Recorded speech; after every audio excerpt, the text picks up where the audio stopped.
welcome to Counterpunch Radio. My name is Eric Draitzer. Thanks so much for tuning in, for coming back to the show. First-time listeners finding the show, welcome aboard as always. Just want to make a quick little announcement before we get into our conversation today. You may have noticed, if you're a regular listener, that we took a little hiatus here from about early October until, well, basically last week. And I'm not, normally the type of person who would take a couple of months off here without saying anything, but the reality is that we've had major changes in my world. My wife and I welcomed our second child into the world in early October, so we've been kind of reeling as our lives have become ever more intense, ever more complicated, and of course we've been dealing with a lot of issues related to that, related to just day-to-day life and the complications of being an adult and having kids and trying to do a job and then a second job and all these other things happening. So anyway, there's probably a lot more to say, and those of you with whom I communicate directly or who are emailing me, I'm probably able to answer more questions if you have any. But for now, I'll just say that I'm back, and I plan on being able to produce these podcasts once again on a regular basis with the high quality that I know you expect and that, well, I expect of myself. Let's turn to our guest today. I'm really excited to speak with him. Somebody I actually have been meaning to get on this show for like a couple of years now, but life has intervened and events and whatnot. But he's here with me today. Very excited to speak with Mike Prysner. Mike, first and foremost, is an Iraq War veteran, an outspoken Iraq War veteran, and we're going to speak to him about his experiences and all of that. But he is also a filmmaker, a podcaster. The film Gaza Fights for Freedom, really, really important. I would recommend you all check that out. The podcast Eyes Left. He is a co-host. That is at Eyes Left Pod. And probably you all know him from The Empire Files, or many of you know him from The Empire Files, where he is a producer and a writer. You can follow him on Twitter at Mike Prysner. Mike, welcome to Counterpunch Radio. Hey, thanks so much for having me. So thanks for coming on and for speaking with us because, well, I mean, there's a number of things happening that are obviously relevant to what it is that we want to discuss here. We're essentially speaking more or less on the verge of war with Iran, depending on how things go, depending on how much of a degenerate this degenerate fascist wants to be. And so we're waiting and we're questioning how this is all going to play out. And I'm excited to speak with you because I wanted to get a sense of the people in the military, the psychology there, what brought them there, what your experiences were. So let's begin with that and help us to understand, how did you go from just a regular guy in the U.S. to finding yourself on the ground in Iraq? Yeah, well, I think the first thing to point out is that I joined the Army when I was 17. I shipped out for basic training on my 18th birthday, which was June 2001. So 4 months prior to the 9/11 attacks. I was actually still in training when 9/11 happened. I hadn't even gotten to the regular Army yet. So I was a part of this generation of soldiers who had gone into the military with kind of no belief that we would ever go to war, right? I mean, the most recent war in recent memory was the Gulf War, which was seen as just a bunch of soldiers going and sitting in Kuwait and not doing anything. And then the only war in our memories part of that was Vietnam, which was so far away that it seemed like, oh, war is a thing of the past. And with new technology and all that stuff, we'll never see a battlefield or anything. And so myself, me joining was, I think, a combination of things. Just like I think the most common story is this. You have a combination of just American culture, which is so militaristic, which, you see the glorification of the military and veterans and soldiers, and even war and violence. You see it just glorified everywhere. It's like the thing about American culture, like, gunfights on television and flags flying and all these things. And so it's like we're just so indoctrinated with this real worship of the military. And then on the other side, you don't really see anything else to make of yourself. I didn't qualify for any college scholarships. I didn't have a way to pay for college. I didn't see any kind of career path that interested me. And so the kind of social pressure of what are you going to do when you graduate high school, is a combination of those things. I saw no life for myself after high school, but I saw life for myself in the thing that we're told since birth is like the best way to make something of yourself is going into the military and selflessly serve and all of that crap. But I know today to be crap. So, I joined. I think most people in my basic training had similar stories. In fact, more severe stories, people coming from more severe poverty, like, guys in my platoon basic training would say things like, well, I was living in my car, so joining the Army sounded a lot better, or I got kids and I don't have health care, so I had to join the Army. And it was all just these types of stories. I think for the post 9/11 generation, which we can get into, because now we're in like the post 9/11 generation, I think there's a lot of people joining because they wanted revenge and they wanted to kill someone and all of that bullshit. But my generation was one that was like, we're going to get some college money, we're going to stay stateside, get some job training, we're going to get out in 4 years. I think a big thing to point out, which we can also get into, is that, vast majority of people who join the military join planning on getting out as soon as their contract is up after 4 years. And so it's, a means to an end. It's, I'm going to do this short stint here, then I'm going to, it's going to set me on a path to do something in the civilian world. But, so that was my kind of how I got in. And I was in kind of like a stupid intelligence job where I just was supposed to like operate this like radar aircraft stuff. I didn't even know what it was. Like none of us in the job actually knew what it was. And even when we were in school, half the time we were like, what is this shit? So that was like, it was like everyone got tricked by the recruiter into signing up for this thing. But anyway, so 9/11 happens. And then, really quickly, things changed. Like there was, all of a sudden racism became just like a core element of everything our commanders and stuff were saying. Everyone started, thinking that it was time to go to war somewhere.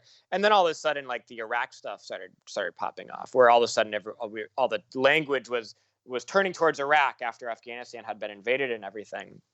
And so things started to change quickly, like within a matter of, honestly, within a matter of 2 weeks, we were like, oh, there's no chance we're going to go to Iraq. And then, 2 weeks later, we were with desert camouflage sitting in Vicenza, Italy, waiting to get on a plane to be part of the invasion force. So I was one of the, first people on the ground in the north of the country as a part of the initial invasion of Iraq. And, ended up being there for 12 months, even though we were told we would be there for, maybe 2 months tops. And that, the thing that me and all my friends are saying is like, oh, like, everyone is saying we're not even going to see an Iraqi person. So like, you're just going to sit there, do nothing, and you're going to go home. It's going to be like the Gulf War. So things changed pretty quickly. That job I told you that I was assigned to, this intelligence job, there is no use for it in Iraq. And so after like the first week, it was just packed up. We never touched it again. And it just collected dust waiting to get blown up or something on the base. And then me and my buddies who were never supposed to be, within 30 kilometers of a front line, ended up doing things like convoy security and security details, ground surveillance, of just like every random thing that people needed to be done because there is not enough soldiers, right? There's kind of the unanticipated outcome of the Iraq war. No one expected, it was like the arrogant rich politicians like, oh, this will be easy. We only need to send this many people. And so, I got a kind of very, different window into the war than I would have had if I had gone many years later in that job.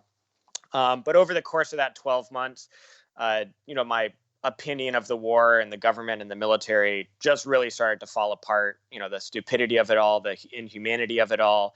And, I would say that at that time, like, pretty much all of us who were there were like, why are we here? This is absolutely pointless and wrong. And, we just want to go home. And so I would say that I was pretty lucky to be around people like that because we were not the types of people who were there to go shoot someone. And so, chasing down whatever bullets were coming from or rockets were coming from, we were pretty much just like, let's just keep our head down, run away if anything starts happening and try to get out of here. So I think that there's, of course, so many details and things to elaborate on within that experience. But I think that the number one thing that turned me was just, of course, sympathizing with the Iraqi people, realizing that I would be doing the same exact thing if I was in their shoes, and in fact more. And it was, so the, it's one thing to have to think about being killed by incoming bullets or rockets, but it's another thing to think about being killed by them, but by like not blaming the people for doing it, being like, damn, I would be doing that also. I would be trying to shoot a rocket at my base also, or I'd be trying to shoot me also.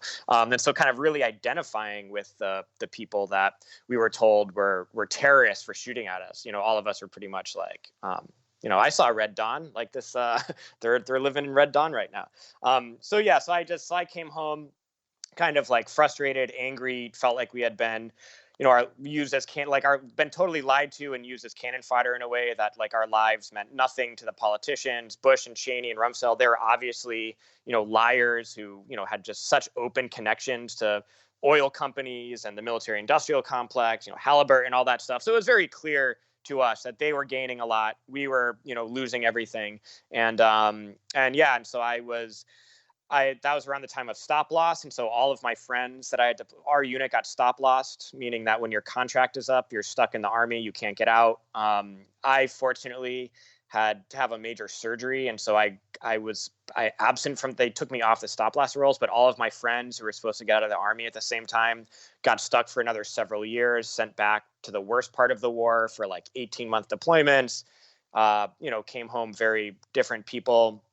And so kind of, that post-war experience of seeing it destroy my friends, some of them be, wounded terribly and all of that stuff. And so all of that anger I had and feeling of betrayal and everything, like I didn't know what to do with it. And I was extremely mad.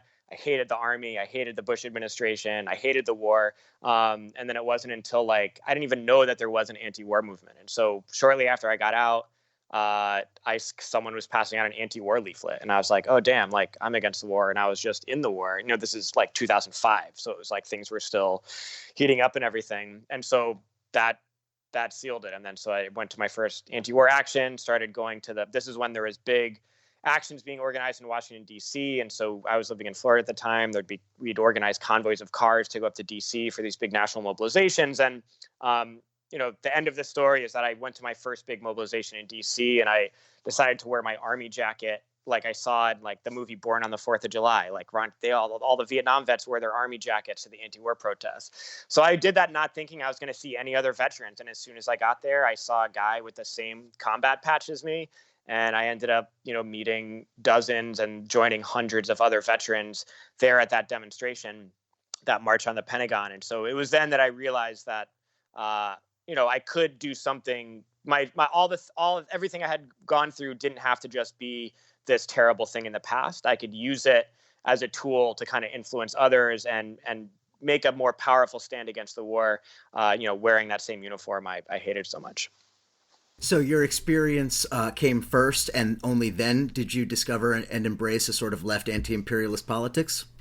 Yeah, absolutely. Like I really didn't know. This is like the early 2000s, right? And so we didn't even really have like internet in the barracks. And so like I was like looking for commentary on it, whatever, but like I didn't really see anything. It was like whatever we could see on the evening news in our rooms. Like that was like the access to information we had. In fact, the only thing I saw that I agreed with that influenced me is right before we're leaving for Iraq. Like the moment we're leaving is when the Oscars were happening and when Michael Moore gave that big speech at the Oscars denouncing the war. I was like, oh shit. I was like, I agree with that. Like, that's right. And like, I appreciate that. Well, it was like not at that time, but it stuck with me. And so I remember when I was in Iraq, I was like, oh, the one guy who made any sense now that I've seen all this stuff, like the one guy that made sense was Michael Moore. Like he was right, what he said prior to us going. And so that was my only frame of reference of an anti-war movement. I didn't see any demonstrations. I wasn't into any left literature or figures or anything like that. It was just purely like I was kind of trying to figure out imperialism without any frame of reference or any materials to help me along that path. And so it wasn't until I found the movement and started meeting people and anti-war organizers and other socialists that I began to put an ideology to it. I just knew from like a moral standpoint that what we were doing was wrong, and that there was obviously it was being fueled by corruption and special interests and all of that kind of thing. Absolutely. And the reason I asked the question in that way is because you and I are basically the same age. I think we're like a couple of months apart. And Iraq was the thing. I mean, Right. Iraq was the thing. The Iraq War was the thing that formed everything for me. It was what led me to left politics. It's what led me to to begin to question the nature of imperialism, the nature of all of these issues that led me to all of the other things that I've discovered since then. And I think that that is very much true for for the generation of people who were coming out of high school around 9/11. And Iraq was really this formative event. And so I guess the question I have for you is, to what extent were people in the same age group also kind of discovering some of these same ideas along with you? And then the follow-up to that is, how would you contrast that with the people who came after you, younger people who came after that time period? Yeah, well, there's definitely like the phases of it, right? I mean, so the guys who were my age and the guys who were in the army when I joined, like I said, they were all like, this is a means to an end. This is so I can have like a job with benefits, not have to do anything. And then all of a sudden when Iraq popped off, it was like, oh, like it means something very different to be in the army. And not just for active duty. I mean, reservists got called up, National Guard got called up, people who were in like the honor guard, which is like the ceremonial like marching band that like just marches around DC for like show, like they got called up and sent to Iraq. And they're like, we're not supposed to be doing this. So it like really was a big reality check. When things start going wrong for the US empire, they just pull everyone in and they wouldn't let you get out and all of that. And so my generation of soldiers was like, there was quite a lot of discontent. There's quite a lot of anger. I mean, that's why you saw desertion skyrocket, AWOL skyrocket, conscientious objection skyrocket. I was one of just many people in the military who, took a difference, not just tried to get away from the military, but tried to take a stand in uniform against it. But I think in large part, even ones who weren't like political or ideological were just like, why would I die for this? This is completely pointless. I have no reason to risk my life for someone like George Bush and Dick Cheney. And they just saw no point to it whatsoever. There was and those people ended up just like, not just kind of trying to stay out of everything, not trying to do anything, trying to get out of deployments. And if they were deployed, just like, I'm just going to like try to get out of everything possible. And then, which includes like lying to your command about stuff that you're supposed to be doing. That's something that happened with me to a small degree, but other units, like entire units, would just lie, like, oh, we're supposed to go on this patrol. They would just go out one gate, come in the back gate of the base, and then 5 hours later tell their commander, like, yeah, we went on this patrol, nothing happened, it was fine. But the whole time they were just like sitting, watching DVDs in their room or something like that. With me and some of my friends, we had got tasked with this stuff that we really got a distaste for, thought it was wrong and stupid and pointless. And so, for a good amount of time, you just started lying and saying, yep, we did that, but we hadn't done it. But then you had this generation of people that were like that's not to say that there aren't a sector of people who join who are like the true believers who believe we need to fight and kill our so-called enemies, and just straight up like, some sociopath people who just are racist. They hate Arabs, they hate Muslims, they want to shoot them, and doesn't matter if they have a weapon or they're shooting back, they just want to shoot somebody. And so that the military provides a space for those. Once the Iraq and Afghanistan wars really started heating up, any kind of like asshole guy who wanted to shoot someone, the army provided a space for that. Join the infantry, and then soon enough you'll be in a position where you'll be able to shoot someone. So there was like a kind of different crop of people who came in. Not to say that the majority of people were like that, but it accommodated those types of people. But then you had all these people joining knowing that they were going to go to war, and joining to go to war, to go to Iraq and Afghanistan. And even among that generation, the people who joined specifically to go to war in Iraq and Afghanistan, those people became against the war and became war resistors and all that stuff. And so, you had people who would resist during deployment. They'd come home on mid-tour leave and just refuse to go back and go to jail instead. And so even the people that were like the most gung-ho, patriotic, vengeance for 9/11 people, they very quickly saw through the lies of the U.S. government, saw the reality on the ground, and said, well, this is not worth it. I don't want to do this. But then you have, I think, the generation that's in now, right?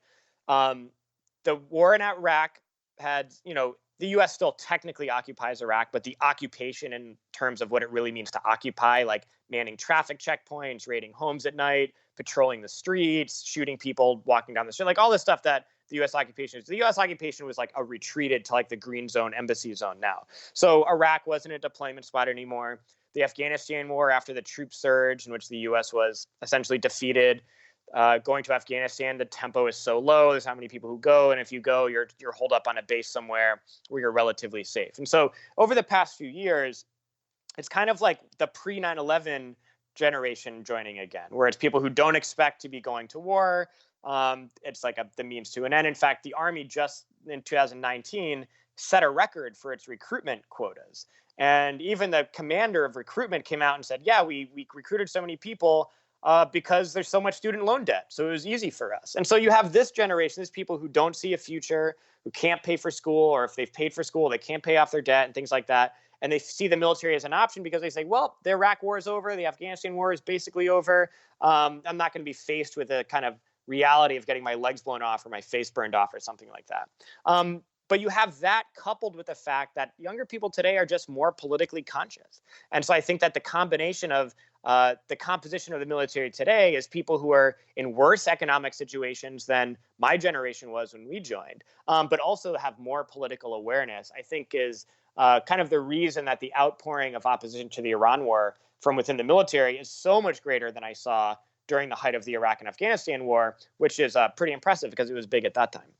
Well, that's an interesting point. So, can you expand on that a little bit? What are you hearing about resistance to the war within the military? Because this is, of course, something that we can speculate on. But to the extent that you can give us an insight into that, would be appreciated. Yeah, well, this is really just with my small reach, right? So, through our Eyes Left podcast, we get, we get, maybe 20,000 listens an episode.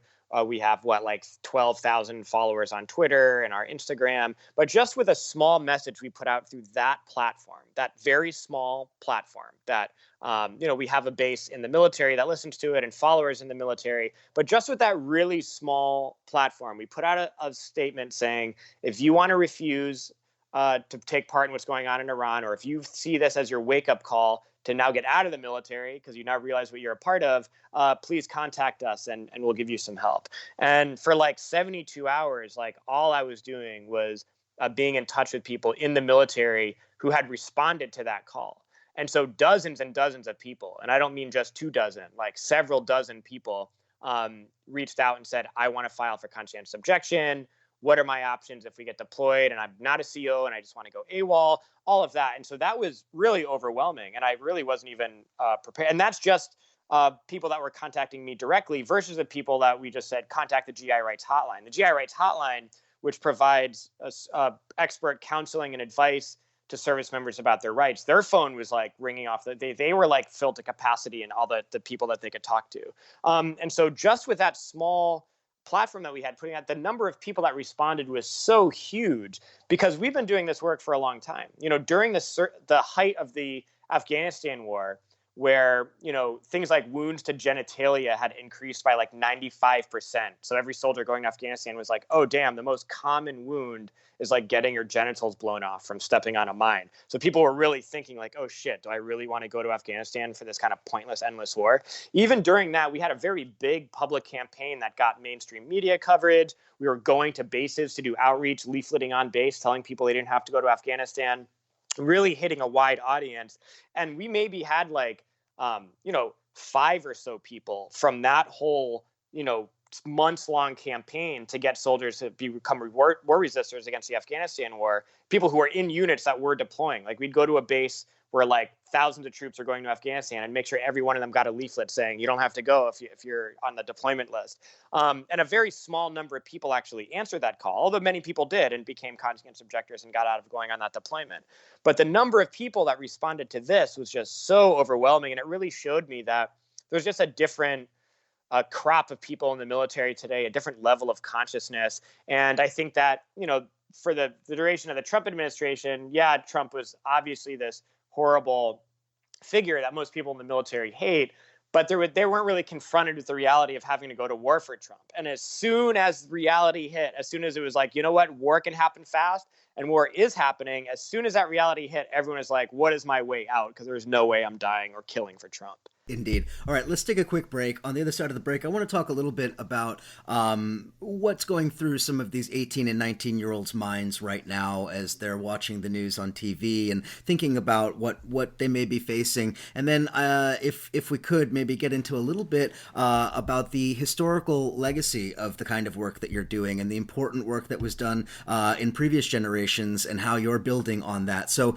we'll talk about that and a whole lot more with Mike Prysner. You're listening to Counterpunch Radio. We'll be right back. Now over there in Managua Square with American-made bombs falling everywhere, kill women and children and animals too. These bombs are made by people like me and you. And we told that we hold a big stick over them. What I know, what I've read, that peace is in our hands. Over there in Guatemala, my friend, we're making mistakes there once again. Uncle Sam supports a fascist regime that doesn't represent the people over there. And we learn and believe there is justice for us all. And we lie to ourselves with a big stick up our ass. Now if we stand and yell it out that war isn't what we're all about, someone will hear and bring us back to get the peace train back on its tracks.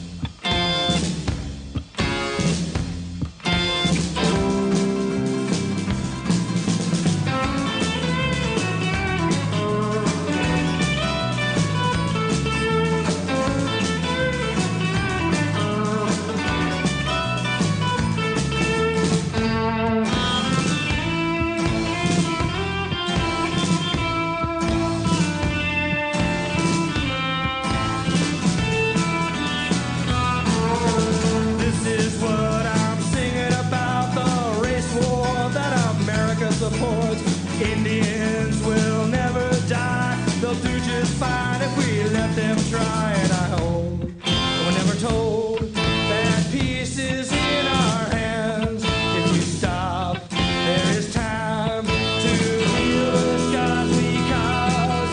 To heal the scars we cause. To heal the scars we cause.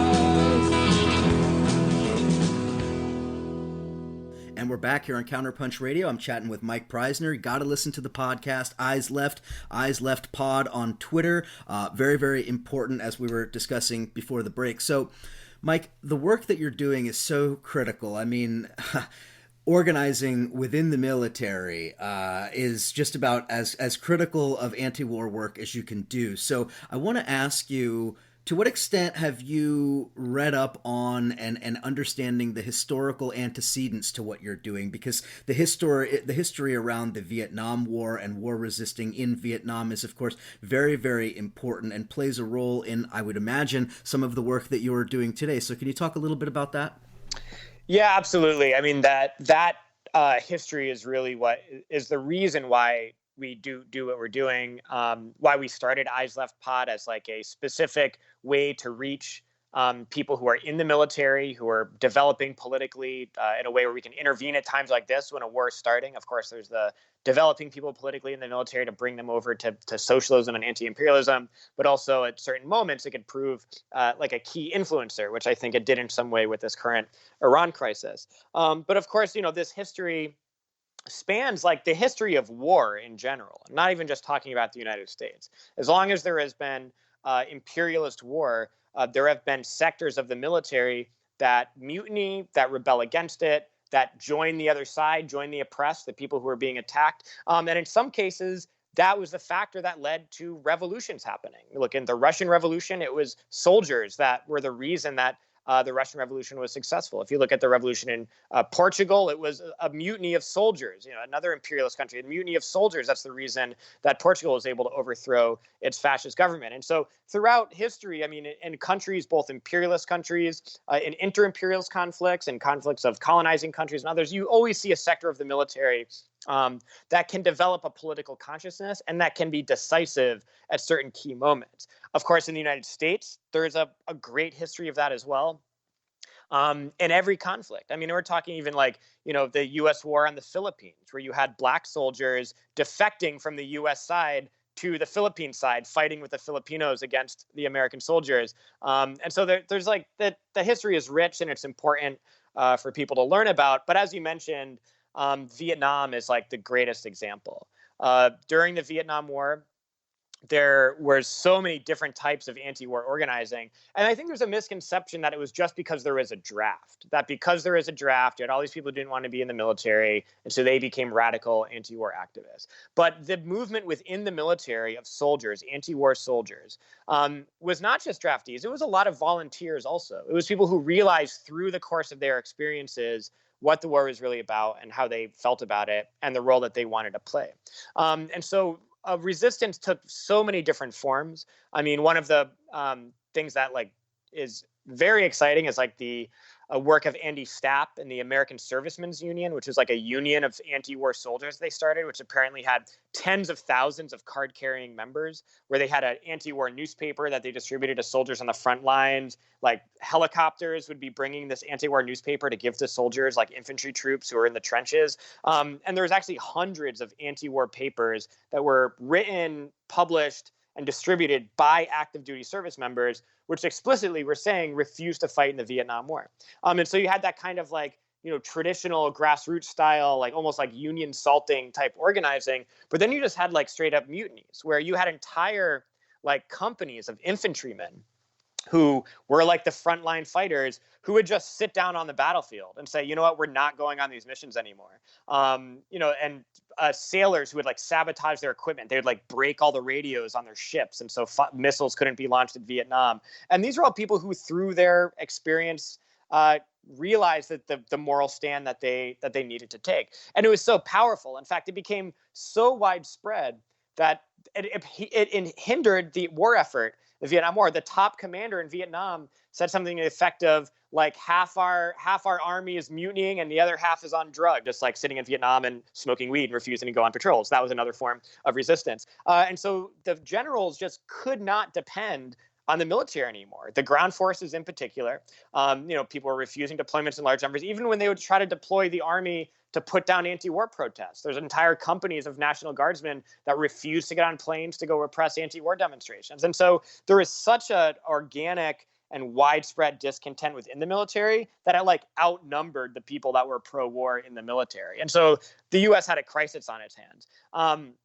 And so it stopped their ability to wage the war in such a large way.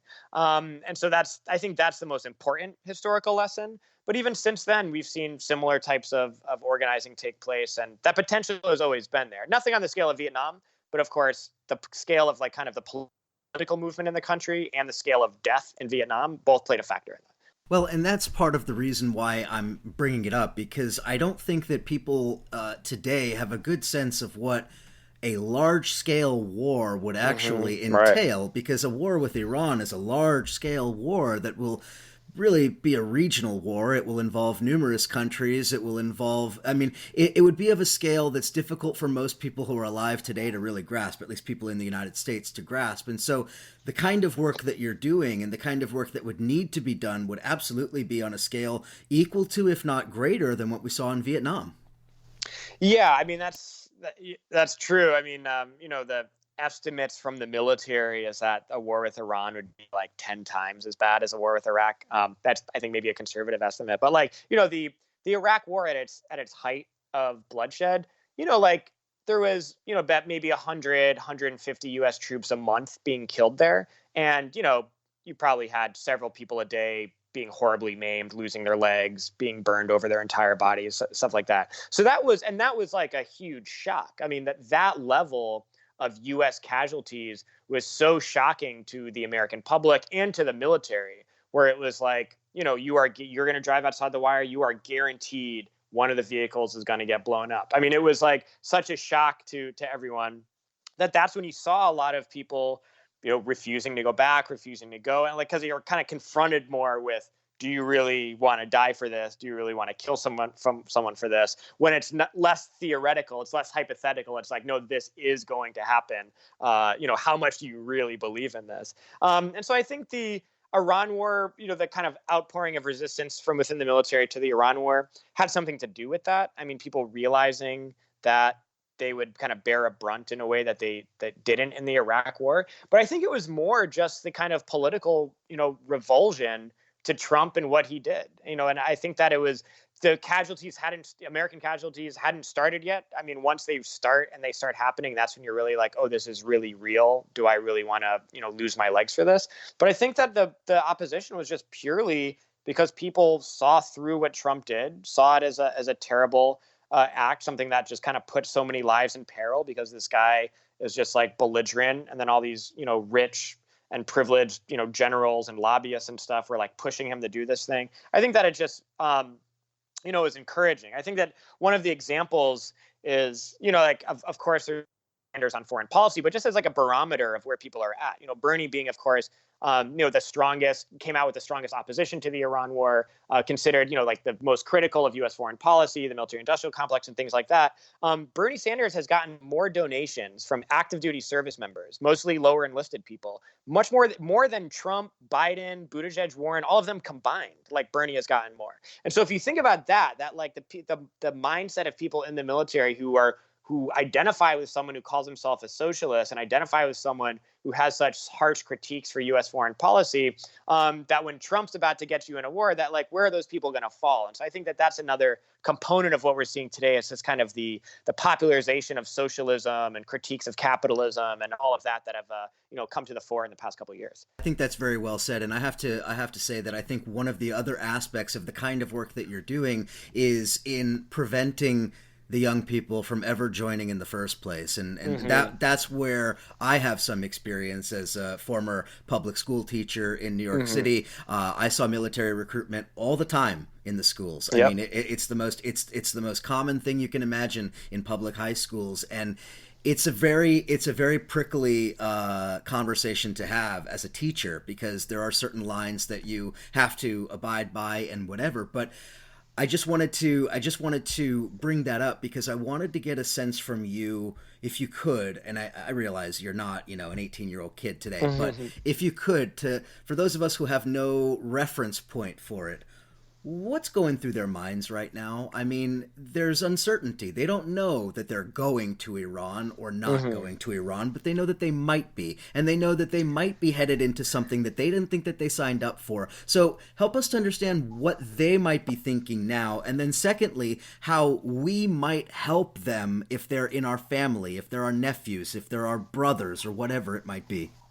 Yeah, well, it's interesting because, having your experience as a high school teacher, you saw how early they start the recruitment process. It doesn't just start when you're 17, when you can legally sign up for the military, which you can. I mean, honestly, I was in Iraq with a guy who was 17 years old. Like, as long as you turn 18 within your first year or whatever, and he had to get a waiver. But we were in Iraq, he was 17.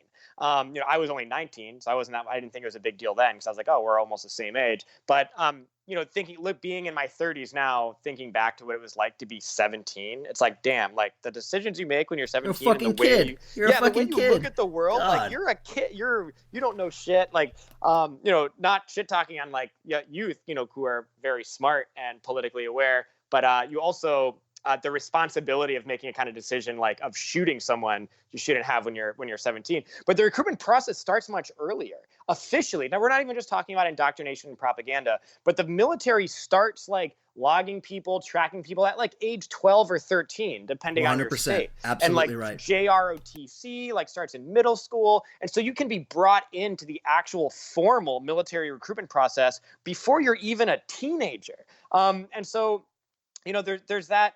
So I think that it actually has been deemed by anti-recruitment organizations that it's coercive to youth in a way that it's not even that they're making their own decision to join. It's that they've been tricked into making this decision, and that's why so many people, once they're in the military, they just hate it.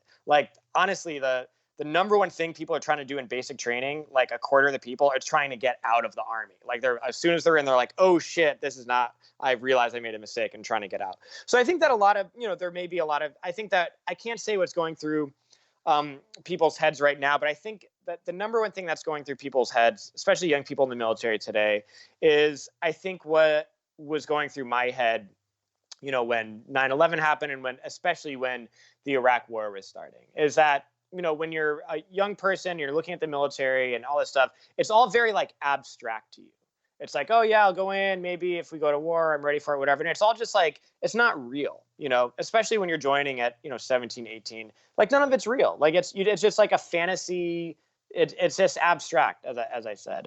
And then once you start getting issued the uniform, once you start having to do the training for, okay, we're going in 2 weeks, this is all of the training. It's like, once it becomes real and you're like, oh shit, like war is real. It happens fast. And all of a sudden, like reality kicks. I think that's what everyone was going through when this stuff happened with Iran, is people that never really had to confront what would I do if a war started. They're all like, oh, I might be over there in a week. So I really need to start thinking about what I'm going to do if a war started. And so I think that's, like I said, in the past post 9/11 generation, everyone went in thinking that, like, oh, I'm going to go to war. It's going to be bad. I'm ready for it. But and then once you're there, you realize, oh, this is not what I thought. Once the first casualty happens, you're like, oh, this is not the way it was portrayed to me in video games and movies and recruitment commercials.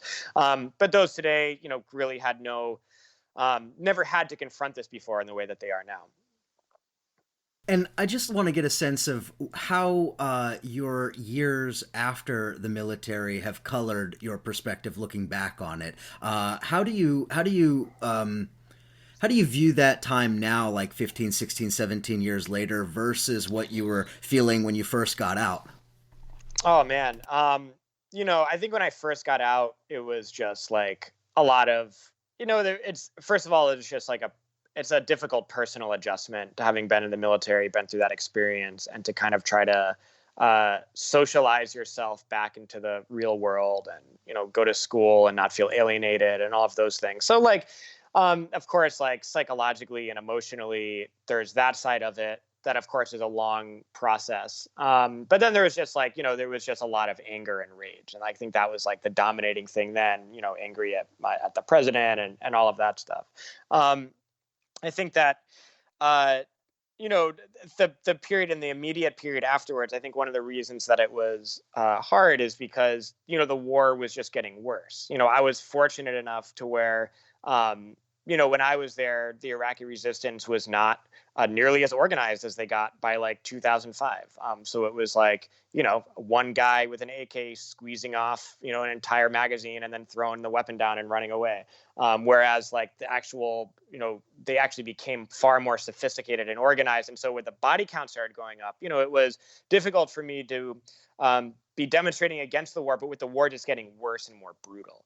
And so knowing that it was, friends of mine, and also knowing what the Iraqi people were going through as the war intensified, just, was very, it was difficult to go through that experience. But I think that, the thing I learned that I didn't know then when I was in the military is just how much the military would just lie to you and abuse you and throw your life away. And then I think that a big component of that, which is important for soldiers to understand today, is not just in the war they're going to do that, but after the war. And so for a long time, my work was focused on helping service members who, because, when the war had blown up for them and they needed everyone to go to war, they were stop lossing everyone, whatever, no one was able to get out of it no matter what. And that included for post-traumatic stress disorder. So every soldier coming home who was like really fucked up, could not get that, as like couldn't get treatment. If you tried to report it, you got ridiculed, you got actually punished by your command. And then that's why the suicide epidemic started, because it was people who were just forced to go back over and over again,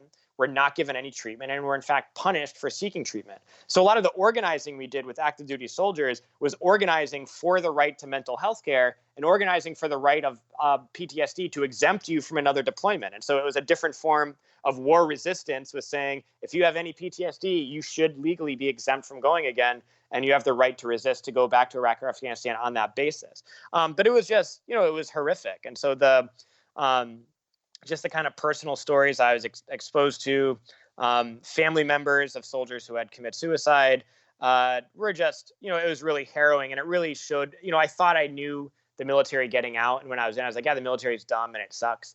And in my first years getting out, I was like, yeah, it was bad. But then like in the years after, I was like, oh, it's just really fucking evil. They don't give a shit about you. And they will like really leave you to die in a closet somewhere. And so that, I wish I knew that then.